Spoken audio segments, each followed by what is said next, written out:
Hello everyone, welcome back our channel పోష్కా vlogs. ఎందుకో సడన్గా చపాతీ తినాలనిపించిందండి. నాకు, మా అమ్మకి, మా తమ్ముడికి, ముగ్గురికి అనిపించింది. సరే, ఇంకా అనిపించిన తర్వాత ఇది చేసుకోకుండా ఎలా ఉంటాం, ఇంకా స్టార్ట్ అయితే చేసేసాము.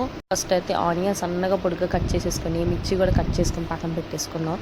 ఫస్ట్ అయితే బౌల్ పెట్టుకొని ఆయిల్ వేసుకొని, జీలకర్ర, ఆవాలు, మినపగుళ్ళు, మిర్చి, కరివేపాకు అన్నీ వేసుకొని పప్పు వేసేసుకొని ఉల్లిపాయ అయితే వేసేసుకో. ఆనియన్ మీద లైట్గా సాల్ట్ అయితే వేసుకుంటే త్వరగా మగ్గిపోతుందండి, త్వరగా బాయిల్ అయిపోతుంది. బాయిల్ అయ్యేలోపు కొంచెం శనగపిండి, అందులో పసుపు, కొంచెం వాటర్ వేసుకొని ఉండలు లేకుండా కలిపేసుకుని అది పక్కన పెట్టేసుకున్నాం.